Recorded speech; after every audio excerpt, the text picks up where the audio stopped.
Good morning. It's Welcome Wednesday. You know what that means? We have awesome guests on today. And today we are going to rock your world. You're on the Success Secrets for Business, Family, and Life channel. I'm Vickie Helm. This is the Coffee Break Show, and it is brought to you by Metadime Digital Network. Now, today and every day, we go live Monday through Friday. And we share tips, tools, techniques, and all the things that are going to bring you inspiration, motivation, and create thrivability in your life. Now, sometimes when we want to create thrivability, what happens is we got to learn how to up our game. How do we recalibrate ourselves? How do we go about getting to that 99th percentile, getting to the point where we are actually working? I see you guys coming on in. Do me a favor, put your name down below so you can be with us, talk with us. Today, we are with Cheryl Mobley. And this is such an important conversation. She's a serial entrepreneur. She is also somebody who has created something called Recalibrate, which we're going to talk about today. It's going to be something that helps us grow and move and take ourselves to that next level. And I just want to welcome you to the Coffee Break Show today, Cheryl. So excited that you're on with us today. Oh, I am thrilled. I can't wait for the conversation and to hear what people are thinking and what questions they have. Great. I want to start right now. I want to start from the beginning. And I want to talk about when you say, what is it, B99, that recalibration. Let's talk about that and find out the fundamentals. How did you start it? Why did you start it? I know that's 3 questions, but we're just going to have fun and go. Okay, perfect.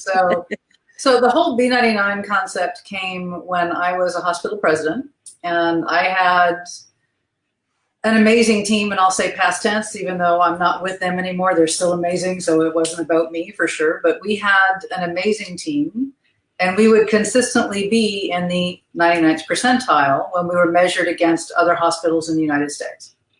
So for those that don't know, most of your hospitals go to a central source to have surveys done, right? Whether that's employee engagement, whether it's patient satisfaction.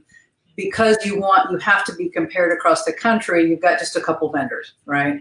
So when I say 99th percentile performance, that means if you compared us to 5,000-ish hospitals in the country, we were at the top consistently in terms of our results. So that's the 99th percentile, is that, our performance was basically always at that level. Now, when you looked at our finances and our quality metrics, they were also kind of top of the game.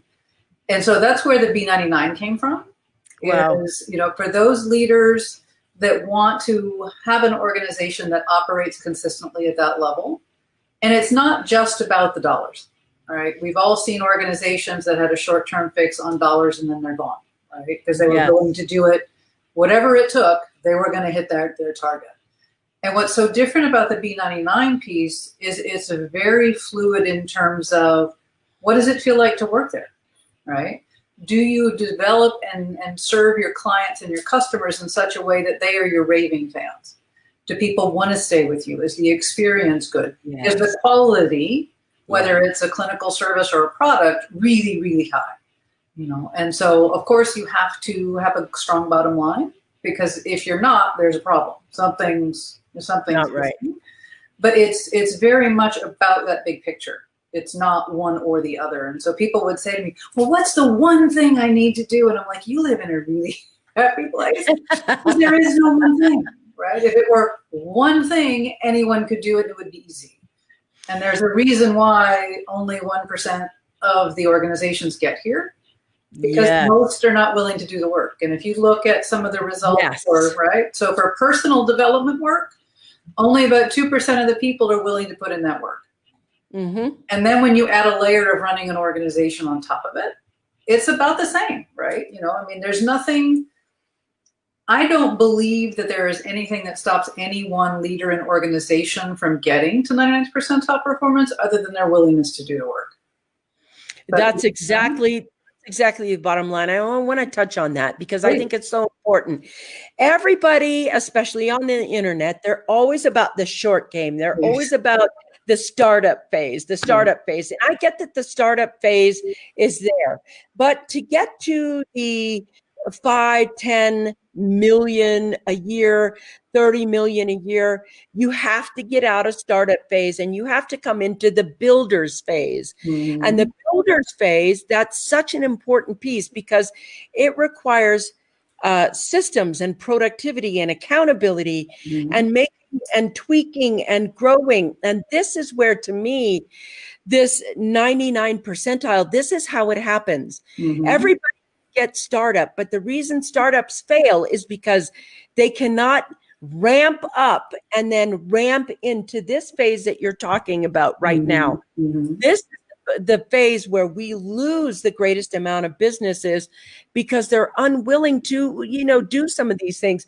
Let me ask you something. Let me say, what would you say would be the 3 best things? Let's say you've bought a company or you've started a company or you've done something and you're acquiring a company or you're stepping in as the new leader of that company. What are 3 things that you can do to, 1, assess where the company is at, and 2, put in those things that are going to go ahead and ramp up? What are 3 things we can do to ramp up those things that are in the 99th percentile?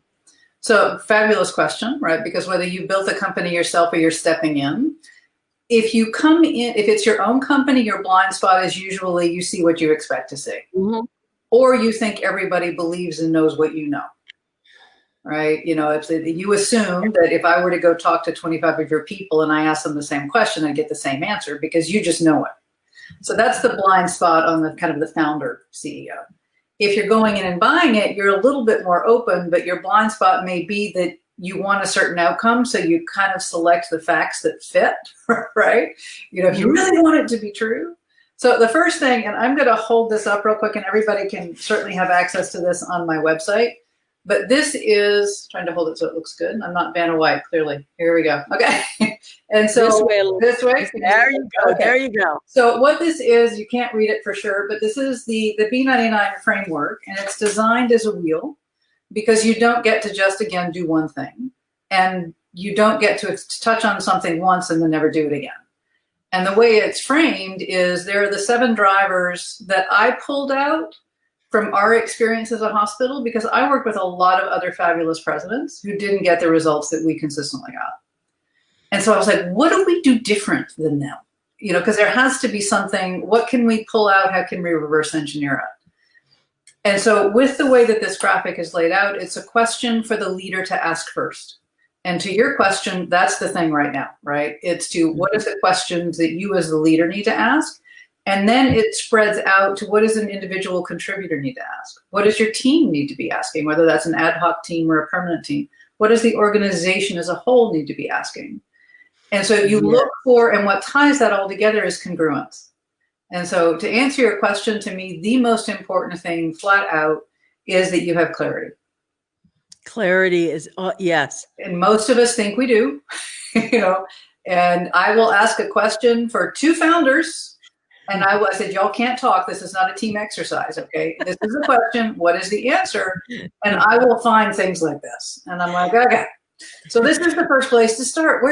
What wall are we pointing at? What is it? That's so interesting that you're saying that. There's a guy on our team whom I love. He's just such a one of the best partners that we have. And he always says, clarity of thought with non-judgment. And that's what he's like, clarity of thought with non-judgment. We get in there and find what wall we're pointing at and why. Yep, yes, absolutely. Clarity and congruence. Yes, keep going. This is awesome. That's awesome. So for example, for the clarity piece, the question that the leader needs to ask is really, what do I want to be true in our future? Yes, I love that.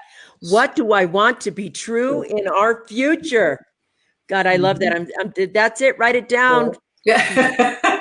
Well, and everybody can also get it, so there's no problem. But that's really the key question to me, is if you don't know that, then all of your decisions are kind of like this. Or worst case, if your decision is, I want to be a $10 million company, I don't care how I get there, then you sacrifice the 99th percentile because your focus is strictly just bottom line. Right? So having that clarity, and then that would go then to everyone else in the organization, they would need to know what that answer is so that they can then ask themselves, are the right things on my plate?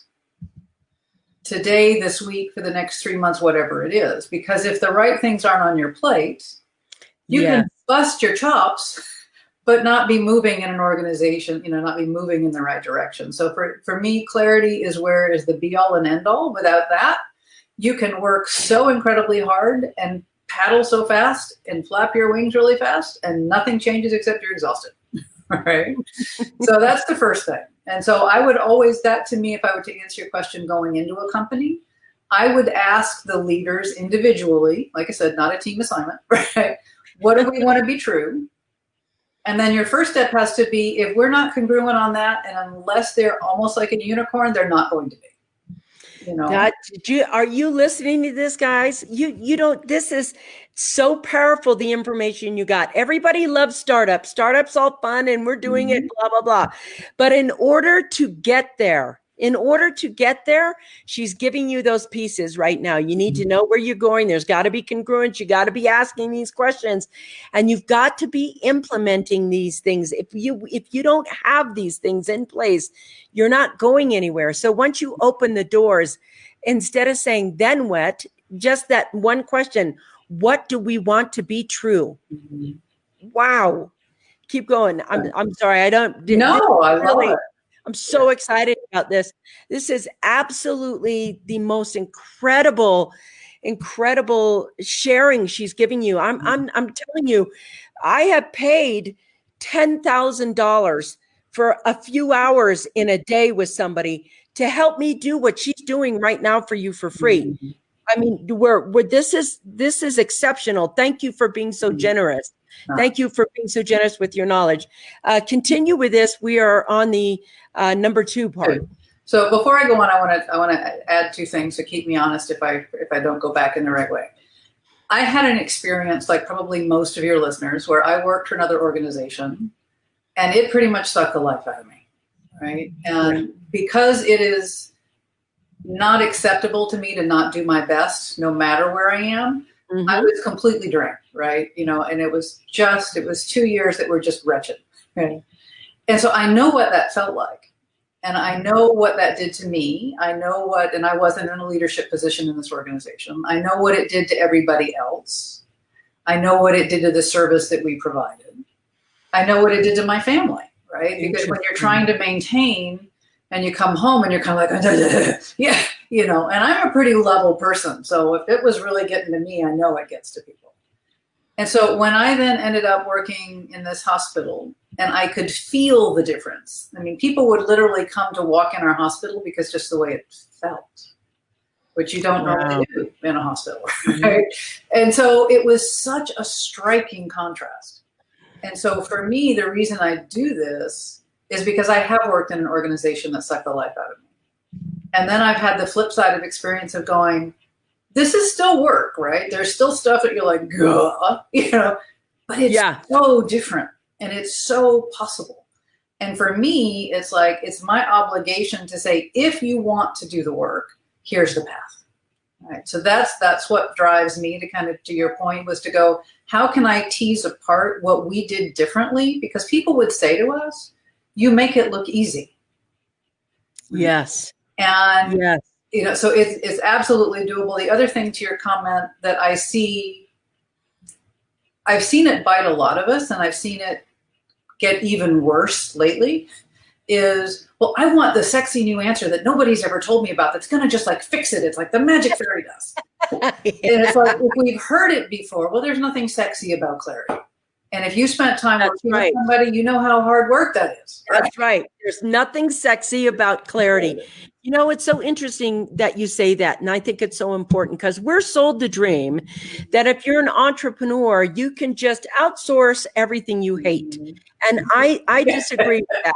I think that if you have the hand on the pulse of everything, whether you dislike it or not, it's like you have to do the things that are not fun, not sexy, not that are helping you get there.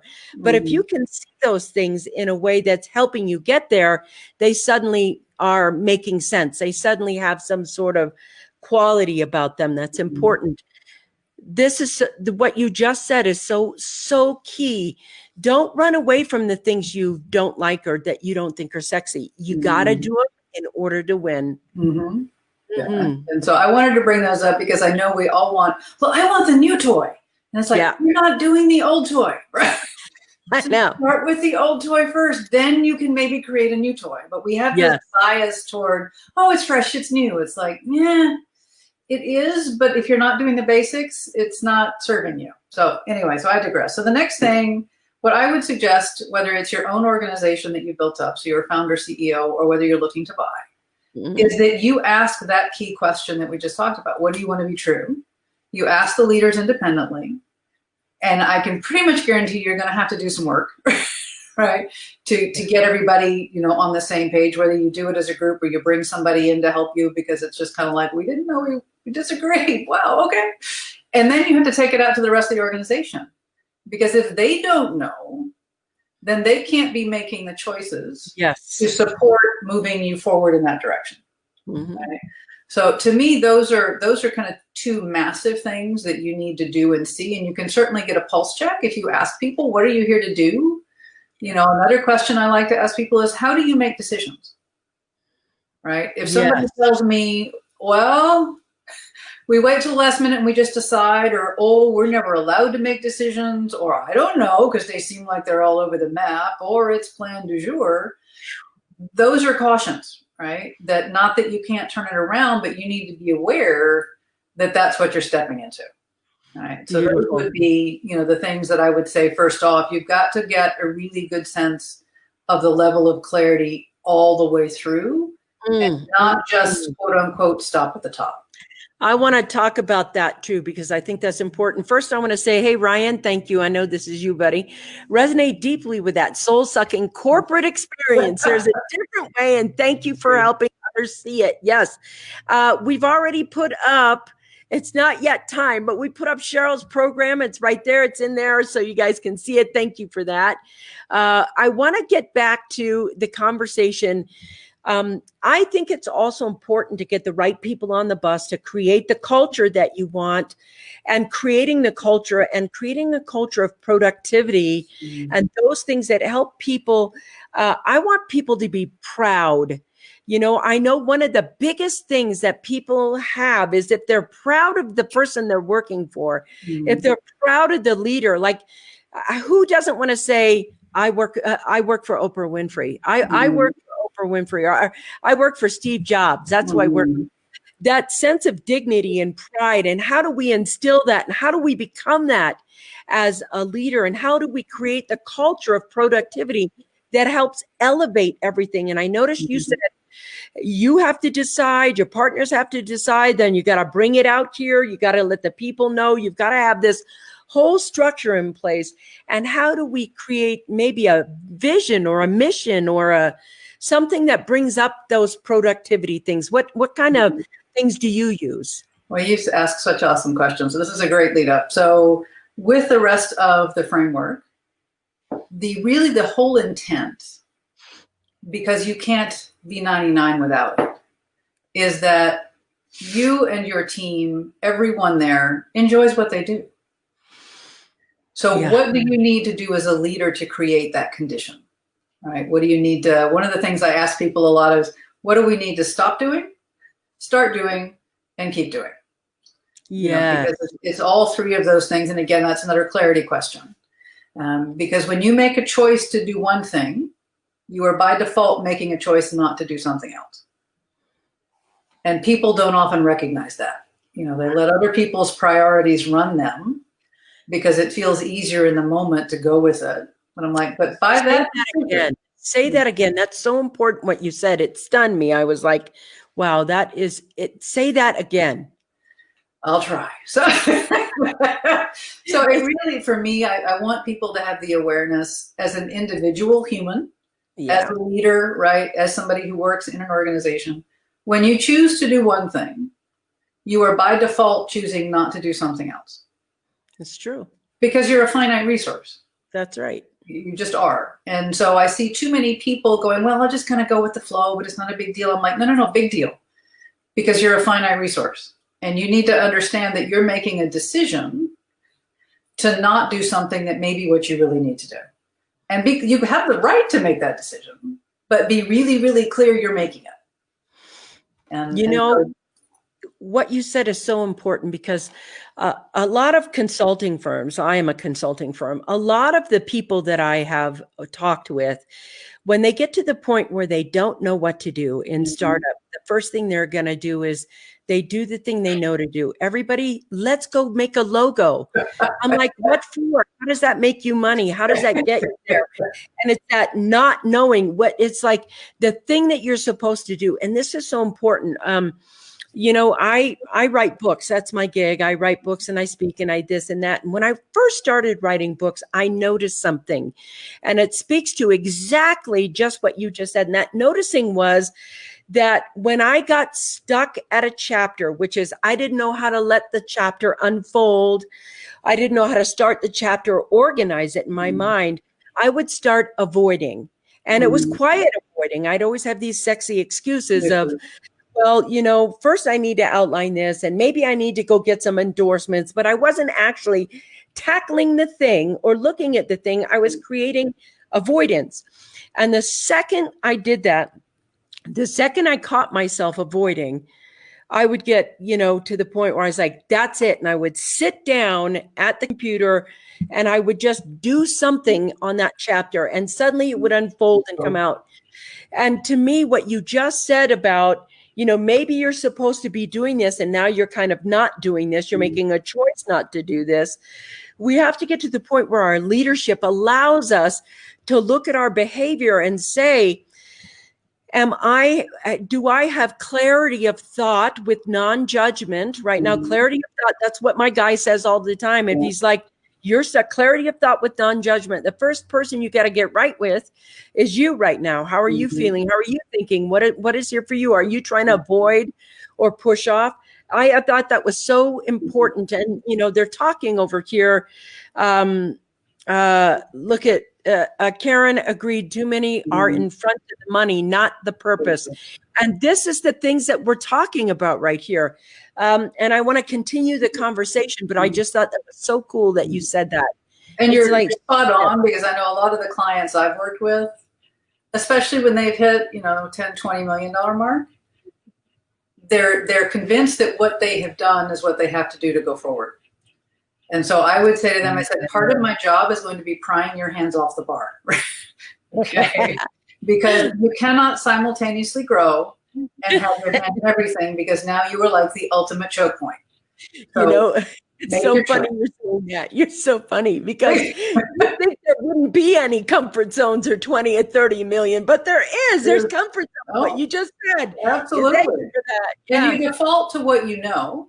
So if your specialty is BD, you're terrified to let go of BD. Yes. And it's like, but if you're not letting go of BD, let's trace this through and see how long your people are waiting for an answer from you, because you're like in BD, right? And so it's like, decide. Again, I'm pretty ruthless. I'm like, decide. You're either going to stay where you are, which is a perfectly fine choice, but just understand that you can't simultaneously do what you've been doing and grow the company, because you were basically telling everyone, you're never going to do it as good as me, and I can't trust you to do it as good as me, so I'm going to keep my hands on it all the time. And that's not the path to have people really step up. I'm laughing right now. Because you've experienced it, right? You know what it feels like.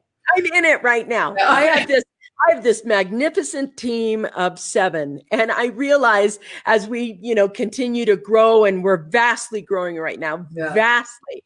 I have found my control freak inside that wants to look over everybody's shoulder and make sure we're doing it right. And my clarity of thought guy has like, you know what? You're going to have to trust us. I'm in that middle of that piece right now.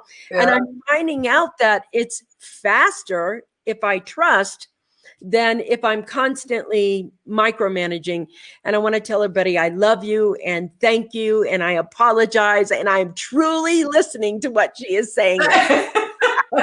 Well, we learned the hard way, right? I had the same thing. When I first became president, it was like, oi, oi, oi, everything, I'm responsible for everything. And because I have really, really, really high standards, I wanted to control everything.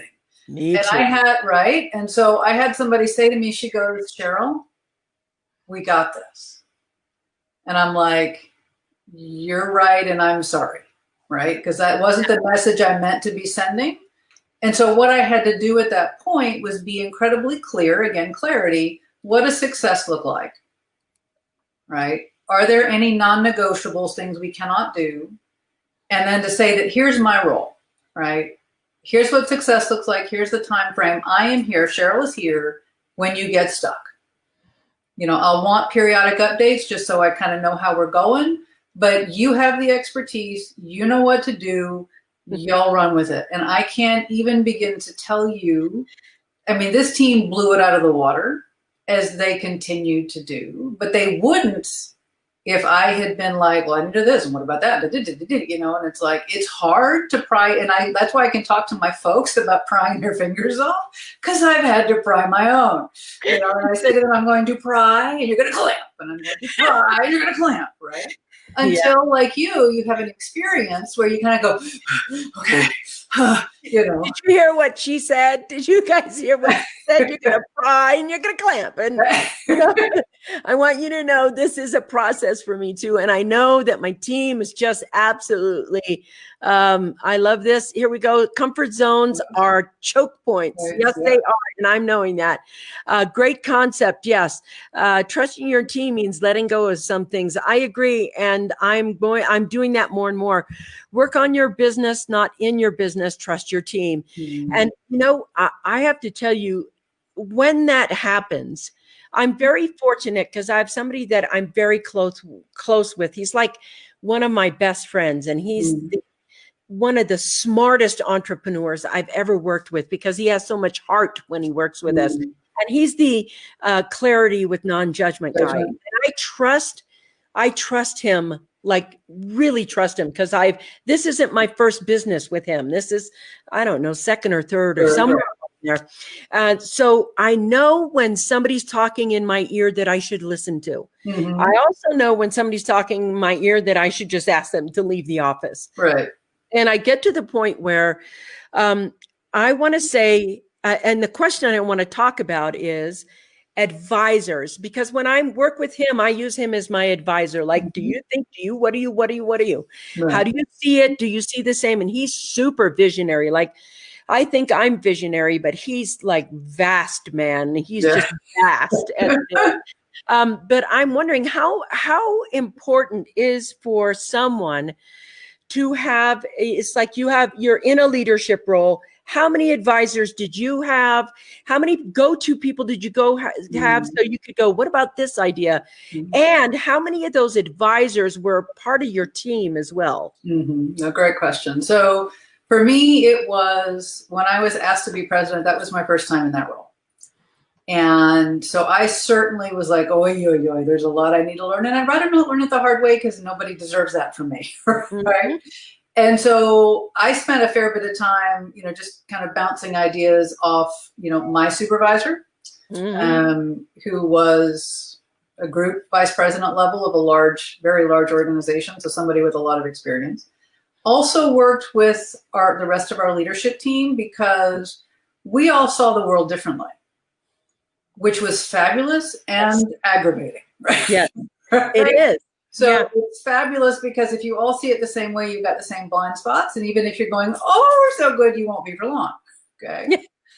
But at the same time, there's this friction because none of us felt like we were wrong.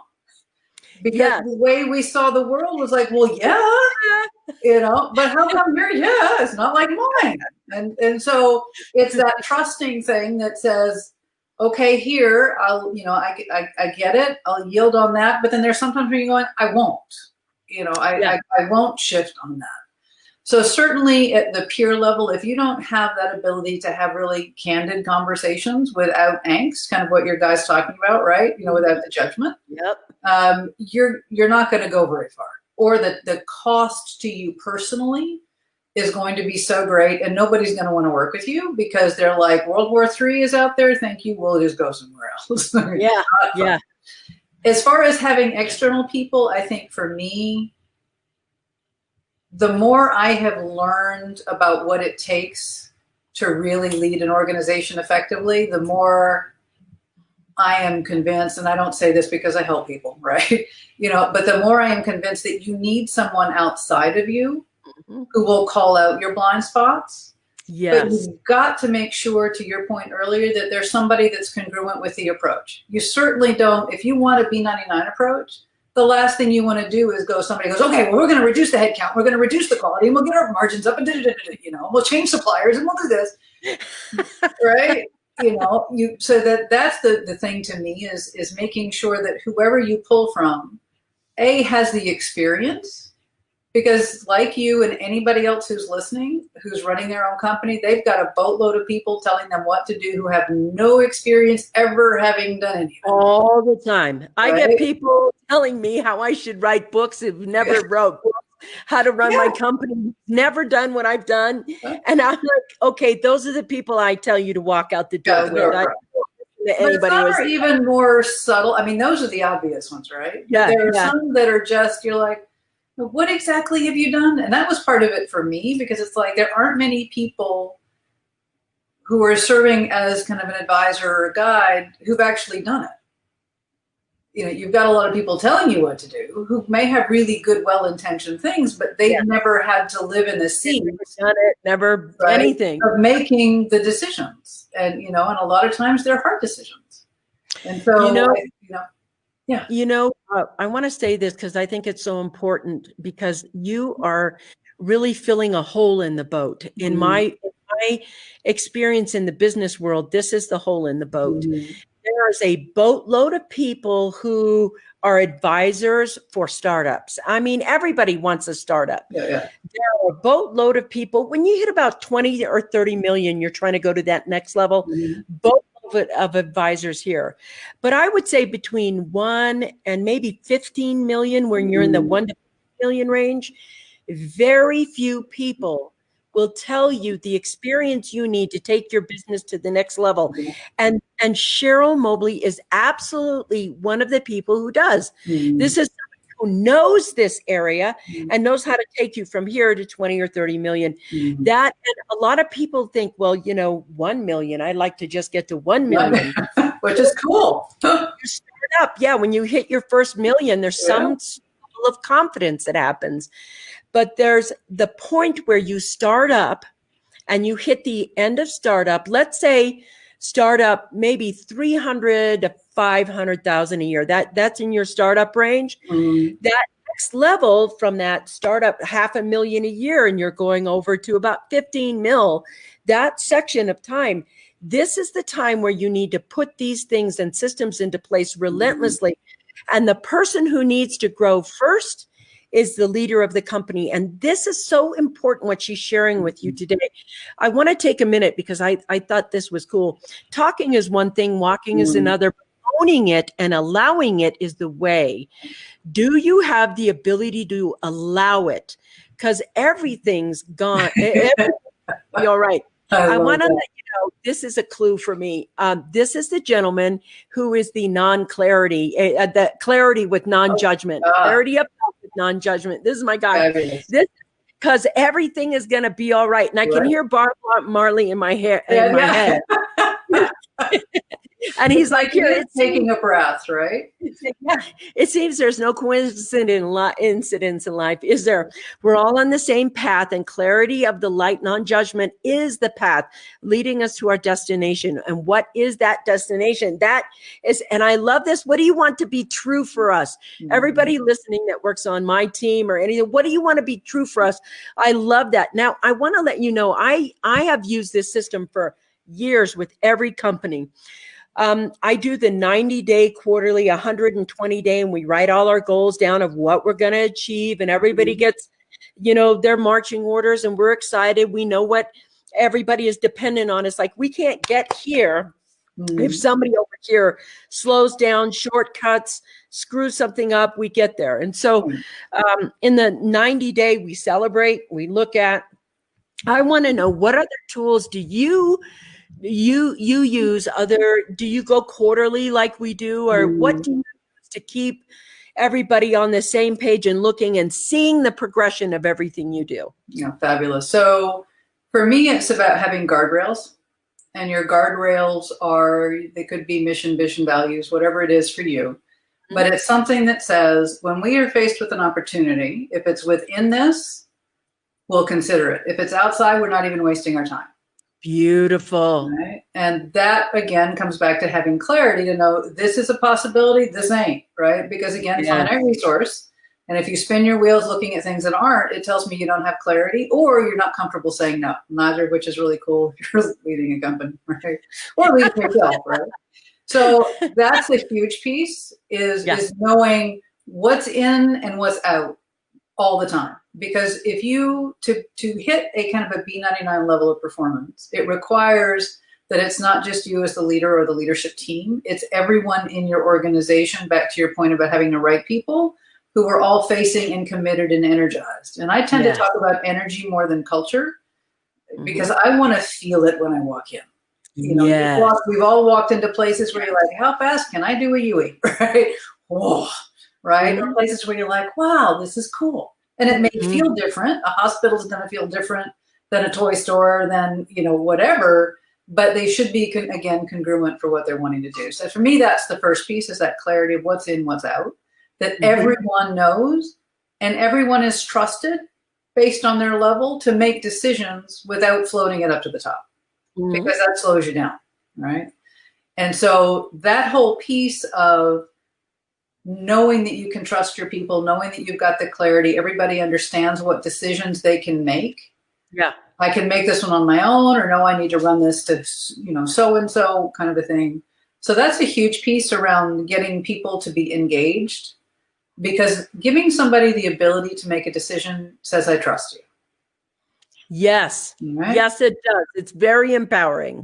And so if you don't feel trusted, even if you came in excited, you're probably not going to stay excited for long. You're going to come in, do your thing, but any chance that you would be creative or think about growth or think about things differently is pretty much gone, because why should you?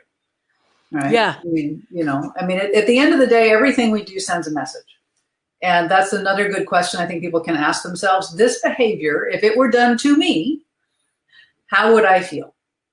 Yes. Right? Because we don't often, with leaders who have really high standards, and have kind of a go, we can get guilty here. Okay, this is how I know this. All right. You know, we can get guilty of push, push, push, and not realize that we're just like running over people in our zeal to get things done.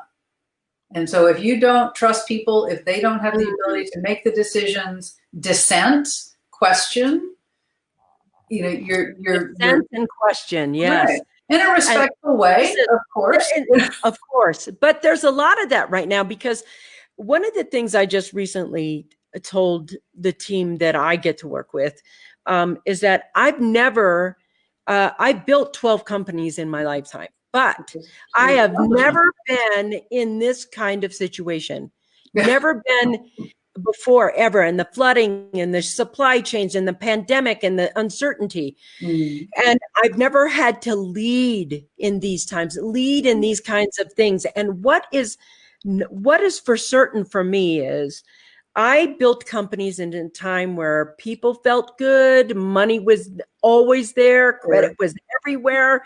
I buy a business, fix it up, flip it, and sell it, just like people sell houses. But all of those things were there. Those things aren't there now. And that takes a different set of skill sets now. And so what I want to ask is, in this pandemic, can we just go a little bit deeper and say, if you're leading a company now, or choosing to buy a company, or choosing to build that organization, what are some of the things people are going to have to look at inside that are going to help them? Because I don't think this pandemic is 1 or 2. It's a decade long right now, between AI, robotics, everything.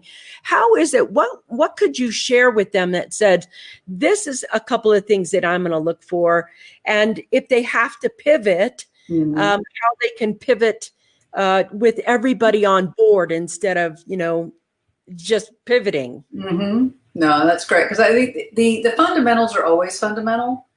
When money's easy, things are good, people are happy, we can kind of skate past some of them. We get a little bit of a pass. But to your point, right now, there is no pass. And that's so when I was actually president of a hospital when Ebola first came to the US. Whoa. Okay. So we didn't have any cases in our hospital, but it changed what we did and how we did it. Mm-hmm. And so I personally was not out providing hands-on care. So my risk was way less than my team's risk, right? Who was out working with their patients and their families. And we built on the foundation of trust we already had. We were asking people, what do you think, right? Here's the minimum we have to do as far as PPE, personal protective equipment, which probably everybody knows now, right? Yeah. So we asked the people that were on the front lines, this is minimum. What else do we need to do? What do you need to do to feel safe? What other ideas do you have? Yeah. And they gave them and we did them. Interesting. Right? So it's that kind of relationship that sets you up, and I don't mean that in a manipulative way, right? But that lays the foundation for that trust when times are especially hard. Mm-hmm.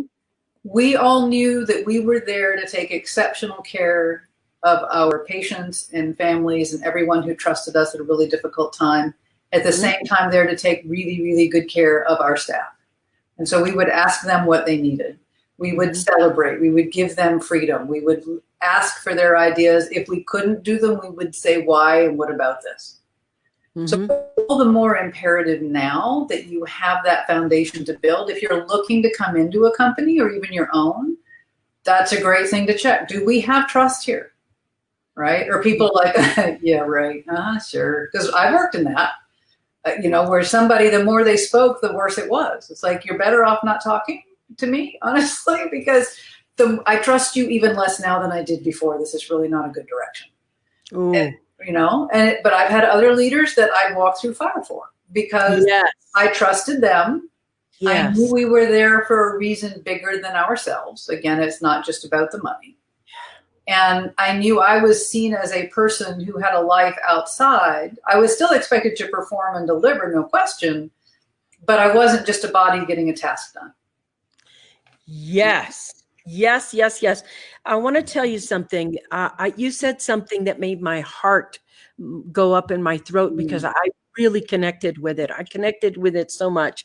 And it's like, do you have a team that you trust so much that you're willing to go to the mat for, that you would literally do anything for, where you're willing to take risks that aren't normal? It's, above and beyond risks. And I think that's a key right there. It's like, that's the magic that I have. I think out of everything uncertain, not quite know what we're doing, we have cultures, products, things that are really great. That I have a team that I can trust with my eyes closed. Something I could have surgery and it'd be fine. I have that amazing amount of trust in that. And that's something worth fighting for. It's like, when you get to the things, I think that everybody's so busy learning how to start up, how there's so much learning curve in the beginning, that learning curve. And then somewhere in the middle, there's the tweaking curve, the growing curve, the productivity curve, and the relationship curve thing that you just talked about is so important. It's not just for the patients, not just for the consumers, but in your back office, the people you have with you. So important, so enlightening. I want to ask you, what do you do if somebody wanted to leave that would shake up the culture, or if someone wanted to come in who didn't match the culture and is in like, this is a mistake. You don't match the culture. We got to get you out. How do you move through those situations to keep that culture on that high 99 percentile mark? So I'll start with the bringing people on, because we were very clear, because we had recruiters doing the sourcing. So we were like, right? So we were like, this is what we're about. Okay. Yep. These kinds of things, if you see them, don't waste our time. Don't waste their time. Not going to happen.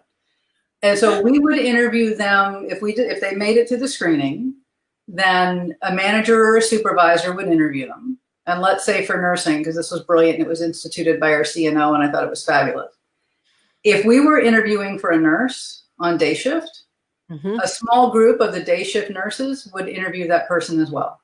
Yes, yes. And they wouldn't get to see them unless they were potentials in our book, because we, finite resource, don't want to waste their time. But if they did not like that person and feel like they were going to be good for them, because who's going to suffer if it's not a good fit? It's those other nurses. Yes, that's right. They have and to so work. They had right of refusal. Yeah. They were like, no, we don't want to work with this person. We'd rather work short. Okay. And we respected that. Did you do anything like 30-day trial period or 2 weeks trial period so that they actually got to work with them? We didn't, just because the corporate setup was not, we were under a corporate umbrella that's, you bring somebody in. Technically, you have a 90-day thing. But, I mean, and honestly, when we would bring somebody on, they would meet with me, whether they were going to report to me or not. They would meet with the CNO. They would meet with some of our other leaders.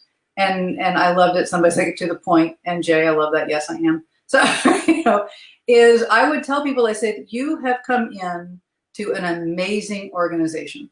Absolutely amazing. And we expect you to keep it up. Ooh, nice. You've been accepted. This is an amazing place. We're very protective of it. And so we won't tolerate someone who doesn't, brilliant. So just be really clear, right? Because, but I would also at the same time, some people go, whoa. At the same time, I would say to them, you're coming in with a fresh set of eyes. And we absolutely want you to say, well, I was somewhere else and they did this and it was really cool. Have you ever considered it?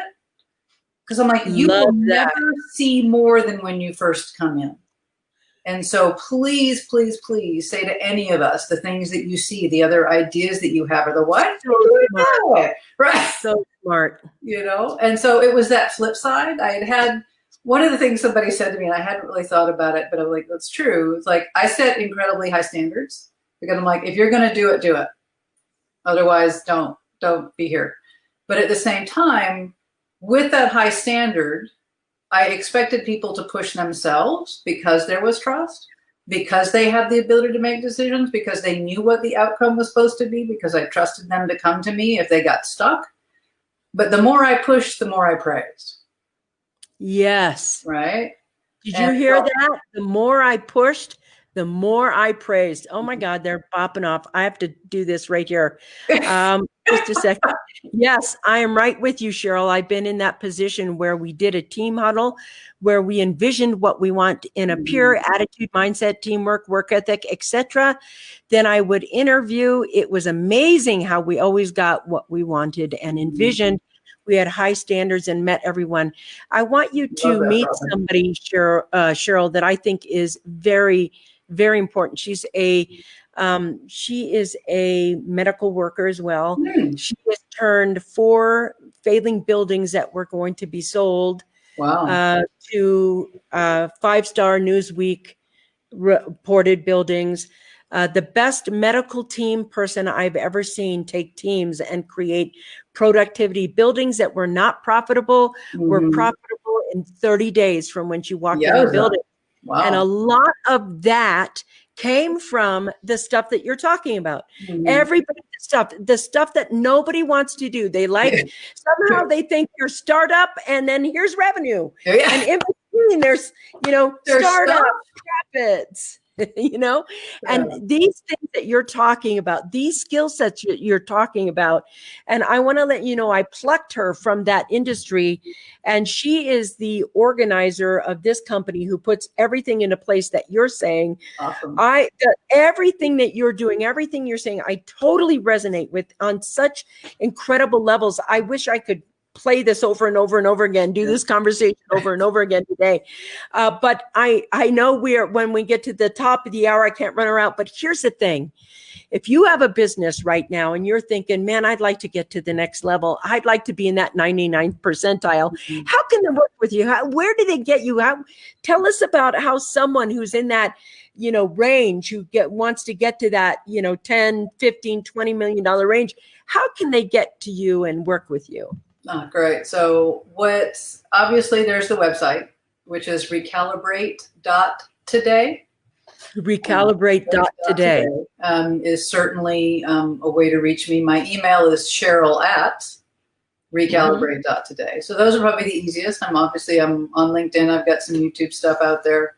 But that would be the easiest thing. And honestly, like I am very congruent. My time is valuable to me as well. So I'm not about, oh, you'll pay me, cool. It's like, do I think I can serve you? And are you somebody that I feel really is congruent with what I want to do and what I want to see created? Because like I said, finite resource. And if I'm spending time with somebody who just wants a quick and dirty fix, then I'm not helping somebody who says, no, nothing but B99 is acceptable to me.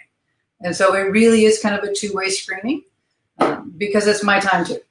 And so it's so fulfilling to work with leaders and see the transformation in their organization and see the light bulbs go on and see them willing to take the risk to try something different, because that's when you start to see the shift. Because most of us are like, but I know this and it feels safe. And it's like, yeah, and that's cool. But if you want next, you can't stay here. Yes. Right? You just can't. So make a choice. Staying here feels better or moving forward moves better. Completely your choice. The other thing I would comment on, at the recalibrate.today, there is a tab that has this B99 framework on it. And so then there's also a place where they can ask for more information that has about like 6-7 pages of additional information on each of the drivers. We didn't go into most of them, right? We went on different things. But at the end of the day, it's about getting out of your team's way to let them execute. And so that everyone, you get where you want to go and everybody has fun doing it. That's what to me is about. I'm sorry, everyone. Unfortunately, we all learn by not doing well, right? It's like, I'm so sorry, I didn't know, I wish I could say I didn't have those moments, but I had plenty. And like I said, I gotta say, Cheryl, we got this, I know. Cheryl, you said a couple of things earlier in the conversation. You were like, here's our bumpers. And if there's anything that falls in here, that's opportunity, etc.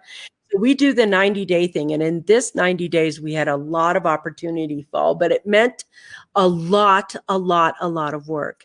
And, they love me. I mean, I'm still that great. I'm still a good leader, and I know that. And I want to get to the point where I am, it's the thing about leading is that there's personal development, and it's not about what I'm leading or how great I am, but who I'm becoming. It's that becoming part of me that I think everyone who wants to get where they want to get needs to have. You have to go through the hard work, But the best way to go through the hard work is to have somebody like Cheryl with you, because you don't have to make every decision. You don't have to get up and be, I'm great, I'm this every morning. You have to make decisions, and you have to have somebody that holds you accountable. Not just accountable to your work, but emotionally accountable. How are we leading? Where are we going? And if you can work with somebody that has experience like Cheryl does, if you can work with somebody that has that kind of experience, they know how to get you to point A, but they also know how to hold you accountable. Part of the thing is there's a boatload of coaches that like startup because they'd never made $1 million before. There's a lot of coaches that have never dealt with a company that's 10, 20, $30 million that has a level of governmental regulation on top of that, and constantly having to outperform them. They've never had to work with somebody who has a lot of turnover in an industry. And how do that turnover rate down? It's like, if you can keep a happy team, you have no idea how much money you're saving and how much money you're creating. If you get these things right, you get those things. Cheryl, it has been so enlightening to have you on the show today. It has been absolutely a secret blessing, an absolute secret blessing, because I think right now, in a time where leaders are saying, what do I do? What do I do? What do I do? We need people like you. This is what you can do. This is how you can. I know it's uncertain. I know it's going to be completely, vastly different over the next 10 years. I want to start with this because people are starting to comment. Thank you, Cheryl Mobley. I love your ability to cut right through the fluff and get to the point in a very clean and concise way. You are great. Thank you so much for that. Because I love what I've heard from you. So yeah. Labor turnover is very costly to have to manage. Yes, it is. Absolutely. Wow, thank you, Cheryl. Excellent info. Great show.